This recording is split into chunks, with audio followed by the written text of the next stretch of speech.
Okay जी, next हम start करने लगे हैं अपना जो सेल्स हैं, basically main type of cells bone के, जिसमें ओस्टोब्लास्ट, ओस्टियोसाइट और ओस्टियोक्लास्ट आ जाते हैं। उनको हम डिस्कस करते हैं बारी बारी कि इनकी क्या फीचर्स होते हैं, क्या शेप होती है। तो सबसे पहले है जी आपका ओस्टियोब्लास्ट। अगर हम इसकी सेल टाइप की बात करें तो ये plum cuboidal nature, plum cuboidal कहते हैं, प्लम कहते हैं जो रफली क्यूबाइडल शेप का हो। सपोज मैं कहता हूँ कि ये क्यूब शेप है ना एक, ठीक है, तो ये रफली एक क्यूबाइडल शेप का होगा, ठीक है ना, इस तरह का, ठीक है ना। तो इसको हम प्लम क्यूबाइडल शेप कहते हैं। मोनोन्यूक्लिएटेड होता है, सिंगल इसमें न्यूक्लियस होता है, ठीक है ना।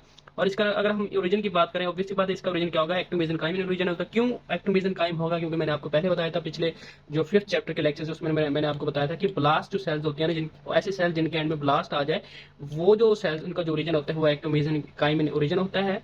एक्सेप्ट आपका मीलोब्लास्ट, उसका ओरिजिन क्या था, एपिथेलियल इन ओरिजिन था।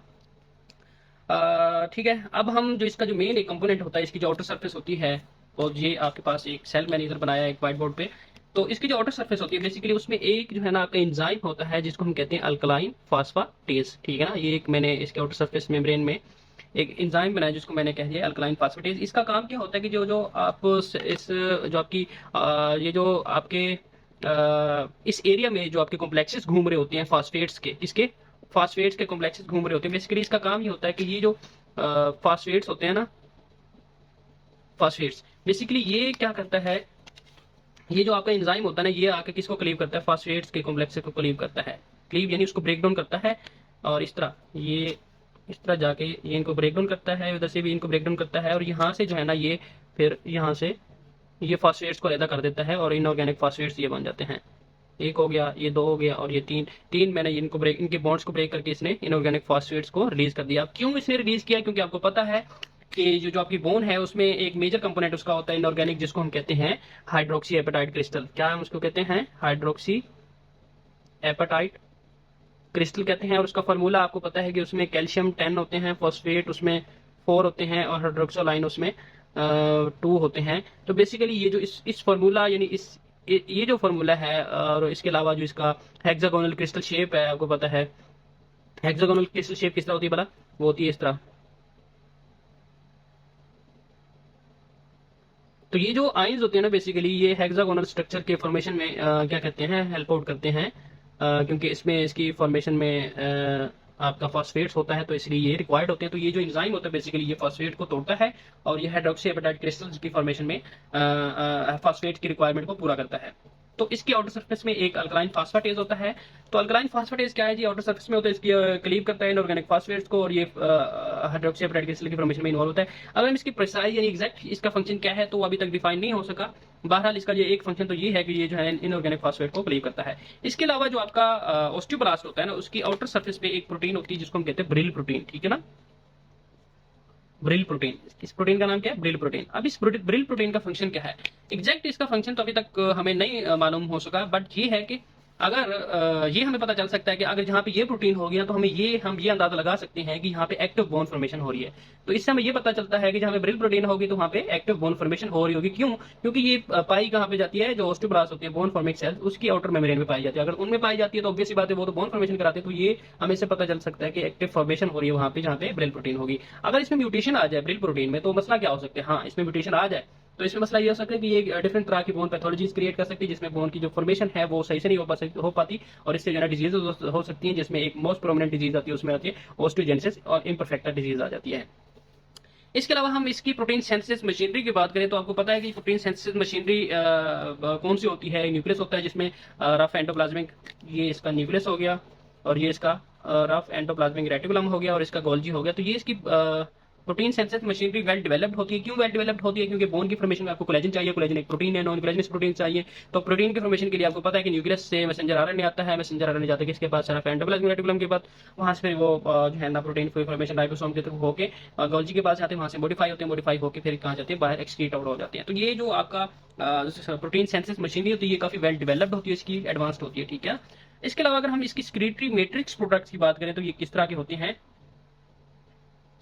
तो इसमें जो प्रोमिनेंट जो कंपोनेंट होता है, या डोमिनेट आप कह लें इसको, जो ज्यादा रोल प्ले करता है, वो किस तरह के होते हैं? तो मैंने आपको बताया कि इसकी जो सिक्रीशन होती है बोन में, आपको पता है कि टाइप 1 कोलेजन मेनली प्रोड्यूस होता है। तो वो टाइप 1 कोलेजन कौन ही प्रोड्यूस करता है? यहाँ से मैसेंजर आरएनए आता है टाइप 1 कोलेजन का, वो किसके पास जाता है? यहाँ पे इसकी ट्रांसलेशन होती है। ट्रांसलेशन होकर है ना टाइप 1 कोलेजन बन जाती है। जो प्री फॉर्म उसकी होती है वो प्रो कोलेजन होती है, ठीक है ना। वो किसके पास जाती है, गोल्जी के पास। गोल्जी एक वेजिकल में इसको, गोल्जी क्या करता है, इसको वेजिकल में स्टोर करके बाहर माइटोकॉन्ड्रिया इसको एनर्जी देता है और बाहर इसको सीक्रेट कर देता है। तो यहाँ पे जो है टाइप 1 कोलेजन आ जाएगी। तो इस तरह जो है ना, इसमें जो मेजर कंपोनेंट है तो टाइप 1 का होता है, और इसके अलावा टाइप 5 मैंने बताया था आपको कोलेजन होती है, और टाइप 12 भी होती है। इसके अलावा प्रोटोग्लाइकेन्स होती है और नॉन कोलेजनस प्रोटीन्स, ये भी सीक्रेट आउट होती है। इसके अलावा एक और इसका जो इंपॉर्टेंट फीचर है ऑस्टियोब्लास्ट का, उसमें एक वेजिकल्स आते हैं, कोड कॉम्प्लेक्स टाइप 2 वेजिकल्स। अब वेजिकल्स क्या है, एक छोटे मेम्ब्रेन बाउंड स्ट्रक्चर्स होते हैं, मेम्ब्रेन बाउंडेड स्ट्रक्चर्स होते हैं जिसमें कुछ ना कुछ स्टोर होता है। और वो ये जो वेजिकल्स होते हैं ये चीजों को स्टोर बेसिकली इनकी ट्रांसलोकेशन या ट्रांसपोर्ट करवाते होते हैं।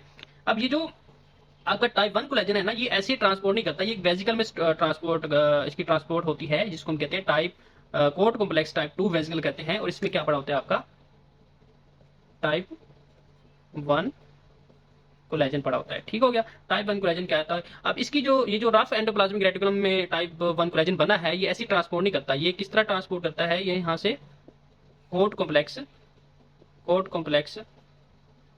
टाइप 2 वेजिकल के थ्रू ये ट्रांसपोर्ट करता है, किधर, गोल्जी की तरफ, ठीक है ना। तो इनका ये फंक्शन होता है कि बेसिकली ये जो आपके टाइप 1 कोलेजन होता है, ये इनको ट्रांसपोर्ट करता है फ्रॉम रफ एंडोप्लाज्मिक रेटिकुलम से गोल्जी की तरफ, ये इनको ट्रांसपोर्ट करता होता है। अब इसमें एक और बात आ जाती है, अगर तो हमने लार्ज साइज के प्रो कोलेजन फिब्रिल्स बनाने, यानी जो कोलेजन के हमने फाइबर्स बनाने हैं, अगर लार्ज साइज के बनाने हैं, तो आपका जो कोड कॉम्प्लेक्स टाइप 2 वेजिकल्स होंगे वो भी लार्ज साइज के ही बनेंगे। ओके, तो नेक्स्ट टाइम अगर हम बात करें कि ये जो आपकी कोलेजन होती है ना, बेसिकली ये स्क्रीट आउट किस तरह होती हैं, तो आपको पता है कि कोलेजन एक फाइबर्स हैं। तो मैं कहता हूँ ये बोन फॉर्मिंग एक सर्फिस है। ये क्या है, बोन फॉर्मिंग सर्फिस, BFS, यानी बोन फॉर्मिंग सर्फिस। मैंने इसको थोड़ा सा शॉर्ट कर दिया। तो इसमें जो है ना आपकी जो बोन होती है ना, बेसिकली यहाँ से एक वेजिकल्स है और उन्होंने जो है ना बाय स्क्रीट आउट कर दिया किसको, कोलेजन के फाइबर्स को। तो इस तरह सबसे पहले एक कोलेजन की लेयर्स आएगी, प्रो कोलेजन फिब्रिल्स आएंगे, दूसरी आएगी, तीसरी आएगी, चौथी आएगी, पांचवी। तो इस तरह जो है ना एक लेयर्स बनती जाएगी। और इस लेयर्स को, जो कि अभी तक कैल्सीफाई नहीं हुई, इसमें अभी तक आइंस वगैरह क्रिस्टल्स वगैरह नहीं है, इसको हम कह देते हैं ऑस्टियोइड, ठीक है ना। और इस ऑस्टियोइड के साथ आपके कौन से नॉन कोलेजनस प्रोटीन्स भी स्क्रीट होती हैं, जिसमें आपका कौन सी ऑस्टियोकैल्सिन वगैरह, ऑस्टियोपोन्टिन बोन्स, सैरोप्रोटीन वगैरह ये भी स्क्रीट आउट होती है। तो इस लेयर को हम कहते हैं, जो अभी तक कोलेजन से मिलकर बनी हुई है, इसको हम कहते हैं ऑस्टियोइड, ठीक हो गया। अगर हम साइटोकाइन्स और ग्रोथ फैक्टर्स का रोल देखें कि जो आपका ऑस्टियोब्लास्ट होता है उसमें उसका क्या रोल है, तो ऑब्वियस सी बात है इनका रोल होता है बोन की जो फॉर्मेशन होता है उसको रेगुलेट करते हैं। क्यों रेगुलेट करते हैं, क्योंकि अगर मैं कहता हूं कि ये एक बोन है, ठीक है, ये एक बोन है, हमने इसको इतना ही बनाना है, इससे ज्यादा नहीं बनाना, तो ऑब्वियस बात है हमने ऑस्टियोब्लास्ट की जो फॉर्मेशन है वो उसको यहाँ तक रोकना है, ठीक है ना। तो यहाँ तक रोकने के लिए कुछ ना कुछ तो है जो एक ऑस्टियोब्लास्ट या दो सेल्स के दरमियान में कम्युनिकेशन के लिए कुछ ना कुछ तो यूज होता होगा। तो वो जो चीज यूज होती है वो क्या होते हैं आपके, बेसिकली प्रोटीन के मॉलिक्यूल्स होते हैं, फैक्टर्स होते हैं, जिनको हम बोन, जिसमें मेनली आ जाते हैं बोन मैट्रिक्स प्रोटीन, और इसके अलावा TGF बीटा आ जाता है, सॉरी TGF कह रहा हूँ, इंसुलिन ग्रोथ फैक्टर बीटा आ जाता है, इंसुलिन ग्रोथ फैक्टर 1-2 आ जाते हैं, और इसके अलावा फाइब्रोब्लास्ट ग्रोथ फैक्टर्स आ जाते हैं, और WT एंटी पाथवे भी आ जाते हैं। तो ये साइटोकाइनल ग्रोथ फैक्टर्स बोन की फॉर्मेशन को रेगुलेट करते हैं। इसके अलावा अगर हम जो आपका क्या नाम है आपका ऑस्टियोब्लास्ट है, उसकी एक्टिविटी में हार्मोन्स जो होते हैं आपकी बॉडी में रिलीज होते हैं, उसका क्या रोल होते हैं बेसिकली। तो सबसे पहले अगर हम देखें PTH एंड विटामिन D का रोल देखें, विटामिन D देखें तो आपको पता है कि विटामिन D आपको सप्लीमेंट्स देते हैं डॉक्टर्स, क्यों देते हैं, क्योंकि वो आपकी हड्डियों को स्ट्रॉन्ग करता है, ठीक है ना। कैसे स्ट्रॉन्ग करता है, क्योंकि आपकी जो फॉर्मेशन होता है उसको हाई करता है। अब इसके डुअल फंक्शन है, इसके दो फंक्शन है, PTH हार्मोन्स के और विटामिन D हार्मोन के। अगर इन दो हार्मोन्स की कंसंट्रेशन हाई हो तो ये क्या करते हैं, बोन की रिजॉर्प्शन करा देते हैं। यानी इसका मतलब ये होगा कि आपको विटामिन D के सप्लीमेंट्स नॉर्मल लिमिट में लेने चाहिए, ठीक है। अगर आप ज्यादा विटामिन D लेते हैं तो क्या हो जाएगा, हाई कंसंट्रेशन हो जाएगी, जिसकी वजह से ये बोन की रिजॉर्प्शन करा देंगे। अगर लो कंसंट्रेशन इसकी है तो ये सपोर्ट करते हैं बोन की फॉर्मेशन को, सपोर्ट करते हैं। दो इसके फंक्शन हो गए PTH एंड विटामिन D के। इसके अलावा कैल्सिटोनिन और हम एस्ट्रोजन हार्मोन की बात करें तो ये इनहिबिट करते हैं बोन की रिजॉर्प्शन को। यही वजह है कि जब फीमेल्स मेनोपॉज के जाती हैं, यानी जब बच्चे पैदा कम करना, मतलब बच्चे पैदा करना स्टॉप कर देती है, तो उनमें एस्ट्रोजन कम सीक्रेट होते हैं, जिसकी वजह से जो है ना उनको हड्डियों में दर्द होता है, क्योंकि उनकी बोन की जो रिजॉर्प्शन है वो स्टार्ट हो जाती है, क्योंकि उनमें एस्ट्रोजन नहीं होता। पहले तो कंट्रोल कर रहा था, एस्ट्रोजन इनहिबिट करता है रिजॉर्प्शन को, तो जब वो एस्ट्रोजन सीक्रेट नहीं होता तो बोन की रिजॉर्प्शन इनहिबिट नहीं होगी, और जो है इस तरह बोन की रिजॉल्व होती जाएंगी और उनको जो हड्डियों में उनमें पेन होगा। इसके अलावा जो कैल्सिटोनिन, आपको पता है कि कैल्सिटोनिन आपकी बॉडी से आपकी जो बोन्स है उनमें से कैल्शियम को तोड़ता है और कैल्शियम को निकाल के आपकी ब्लड में ले आता है, ठीक हो गया। तो कैल्शियम एंड एस्ट्रोजन क्या करते हैं, आपकी इनहिबिट करते हैं आपकी रिजॉर्प्शन को, यानी बोन की तोड़फोड़ को इनहिबिट करते हैं। और इसके अलावा ग्लूकोकॉर्टिकॉइड जो होता है ना, वो क्या करता है आपकी इसके भी डुअल फंक्शन है। एक तो ये है कि ये रिजॉर्प्शन को इनहिबिट करता है, दूसरा ये कि फॉर्मेशन को भी इनहिबिट करता है। प्राइमरीली क्या करता है, ये फॉर्मेशन को इनहिबिट करता है, लेकिन ये आपकी जो बोन रिजॉर्प्शन है उसको भी इनहिबिट कर सकता है। तो इसके दोनों फंक्शंस हैं। ठीक हो गया ग्लूकोकॉर्टिकॉइड्स के। नेक्स्ट जो हार्मोन है हमारे पास वो है आपका लेप्टिन। अब एक बात याद रखें कि जो लेप्टिन हार्मोन है वो सिक्रीट करता है आपका एडिपोसाइड सिक्रीट करता है, ठीक है ना, एडिपोसाइड सिक्रीट करता है,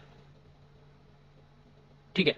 अब इसमें एक और बात करें, हम इसमें पढ़ना ये बेसिकली समझना ये चाह रहे हैं कि जो सेंट्रली एक्टिंग मैकेनिज्म्स हैं, ठीक है ना, वो क्या वो भी बोन की जो मेटाबॉलिज्म है उसमें इन्वॉल्व होते हैं, ठीक है, हाँ होते हैं। कैसे एविडेंस है पड़ा कि सीरोटोनिन हार्मोन है बेसिकली इसका, ये सीरोटोनिन हार्मोन हैप्पी हार्मोन में one of the happy hormone है, ठीक है ना, ठीक है ना। और ये आपका जो ब्रेन स्टेम है जिसमें आपका एक हाइपोथैलेमस पार्ट है वहां से रिलीज होता है, ठीक है ना, सीरोटोनिन वगैरह, तो वहां से रिलीज होता है और ये आपकी जो बोन मेटाबॉलिज्म है उसको इफेक्ट कर सकता है। कैसे इफेक्ट कर सकता है, सीरोटोनिन जो होता है ना आपकी बोन फॉर्मेशन में इन्वॉल्व होता है, ठीक है ना। अगर सीरोटोनिन आपकी बॉडी में आपकी ब्रेन से रिलीज हो रहा है तो ये इट मींस ये आपकी बोन की फॉर्मेशन भी करा रहा है, ठीक है ना। अब क्या ये सेरोटोनिन के ऊपर भी कोई चीज इफेक्ट कर सकती है? हाँ, एक हार्मोन है जिसको हम कहते हैं लेप्टिन। लेप्टिन हार्मोन सिक्रीट करते हैं एडिपोसाइड, आपको पता है फैट सेल्स होते हैं, ये सिक्रीट करते हैं एक हार्मोन लेप्टिन। लेप्टिन जाता है किसके पास, ब्रेन स्टेम में हाइपोथैलेमस के पास। हाइपोथैलेमस में जो सेरोटोनिन की प्रोडक्शन है उसको इनहिबिट कर देता है। अब जैसे ही सेरोटोनिन की प्रोडक्शन इनहिबिट होगी तो क्या होगा, आपकी बोन फॉर्मेशन भी इनहिबिट हो जाएगी, तो ठीक है ना। तो ये लेप्टिन हार्मोन का हमने थोड़ा सा पढ़ा है। बोन्स लाइनिंग सेल्स आपको पता है कि अब एक ऑस्टियोब्लास्ट सिक्रीट कर देता है बोन को, तो फिर ये जो है ना अपनी शेप चेंज करके एक फ्लैट सेल बन जाता है, इसको हम बोन लाइनिंग सेल्स कहते हैं, और ये बोन के ऊपर ही लाइन कर जाता है, ठीक है। नेक्स्ट जो हमारे पास सेल की टाइप है उस वो है जी ऑस्टियोसाइट। इसमें अगर हम सेल टाइप की बात करें तो ये स्टार शेप होता है, ठीक है ना, रफली एंड स्टार शेप होता है, इस तरह का एक सेल होता है ऑस्टियोसाइट, ठीक है। इस तरह का एक सेल होता है बेसिकली।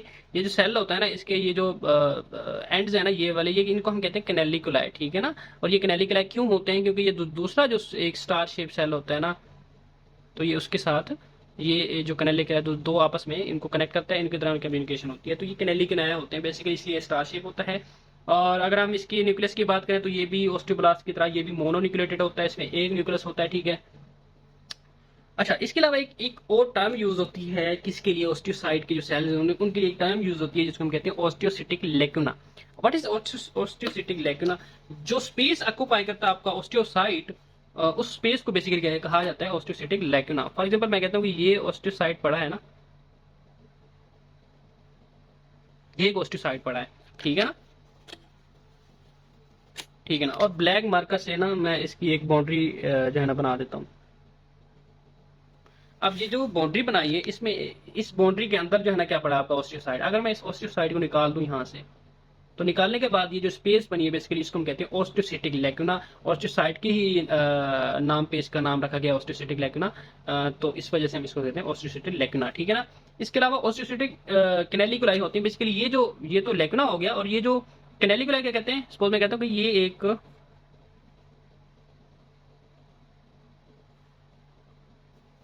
ठीक है, ये एक आपका क्या है ऑस्टियोसाइट और ऑस्टियोसिटिक सेल है। ये जो फाइबर से है ना, ये जो सेल से एक एक्सटेंशन निकली हुई है, इनको हम कहते हैं कैनेलिकुलाई, सॉरी कैनेलिकुलाई, ठीक है ना। तो इनको हम कहते हैं कैनेलिकुलाई। बेसिकली इनका काम क्या होता है कि ये एक ऑस्टियोसाइट से दूसरे को कनेक्ट करती होते हैं, ठीक है ना, कम्युनिकेशन का रोल इनका होता है। तो इनको हम कहते हैं ऑस्टियोसिटिक कैनेलिकुलाई भी कहते हैं। इनका काम क्या होता है, ये सेंस करना होता है, बायोकेमिकल एंड मैकेनिकल इन्वायरमेंट को सेंस करना होता है ताकि इसमें क्या चेंजेस हो रही हैं, ठीक है। इसके अलावा जो एम्ब्रियोनिक बोन होती है उसमें मोर ऑस्टियोसाइट्स होते हैं। एम्ब्रियोनिक बोन आपको पता है कि वोवन बोन होती है, इमेच्योर बोन होती है जो अर्ली स्टेज में बन रही होती है। इसके अलावा जब बोन मैच्योर हो जाती है उसमें आपके ऑस्टियोसाइट्स कम होते हैं। ये तो इसके इंपॉर्टेंट फीचर्स थे, इनमें और कोई इंपॉर्टेंट बात है नहीं ऑस्टियोसाइट्स में, ठीक है ना। आपका जो ऑस्टियोब्लास्ट होता है बेसिकली जब फॉर्मेशन कराता है ना, अब ये बनता किस तरह ऑस्टियोसाइट, ऑस्टियोब्लास्ट जब आपकी बोन की फॉर्मेशन कराता है, सिक्रीट कराता है ना अपने इर्द गिर्द, तो ये इसी बोन के इर्द गिर्द इंट्रैप हो जाता है, ठीक है ना। फिर इसी इंट्रैप्ड ऑस्टियोब्लास्ट को हम ऑस्टियोसाइट कहते होते हैं। तो ये ऑस्टियोसाइट किस तरह बनता होता है, entrapped osteoblast within the secreted bone, ठीक है। एक पाथवे है जी WNT सिग्नलिंग पाथवे, ठीक है ना। ये बेसिकली जो WNT सिग्नलिंग पाथवे होता है ना, ये बोन की फॉर्मेशन कराता है, ठीक है। अब इसको रोकता कौन है, इसको जी रोकता है स्क्लेरोस्टिन, एक प्रोटीन है वो इसको रोक देती है, ठीक है ना। स्क्लेरोस्टिन एक फॉस्फोप्रोटीन है, ये इस WNT phosphate WNT signalling pathway को रोकती है, जिस वजह से बोन की फॉर्मेशन रुक जाती है।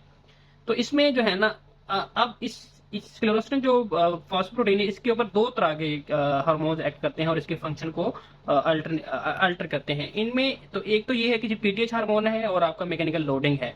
अब पीटीएच हार्मोन आपको पता है, पीटीएच हार्मोन और मैकेनिकल लोडिंग है, ये आपकी बोन फॉर्मेशन में या बोन की स्ट्रेंथनिंग में इन्वॉल्व होते हैं।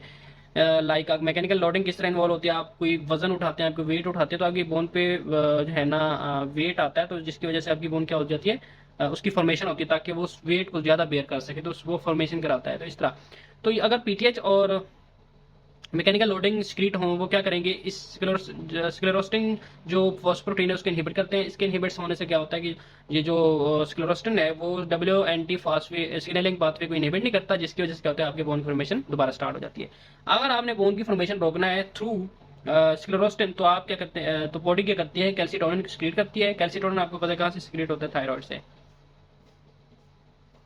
तो ये जो कैल्सिटोनिन है बेसिकली ये जाके इनहिबिट करता है, सॉरी ये जाके सिलोरोस्टिन की जो प्रोडक्शन है उसको इंक्रीज करता है, और इसकी इंक्रीज होने से डब्ल्यू एंटी सिग्नलिंग पाथवे क्या होता है, स्टार्ट हो पाता है, सॉरी ये इनहिबिट हो जाता है। इसके इनहिबिट से क्या होता है, बोन की फॉर्मेशन भी इनहिबिट हो जाती है। ये ओस्टियोसाइट के जो एक चैप्टर सॉरी बुक में था ना, वो मैंने इसको समझा दिया है।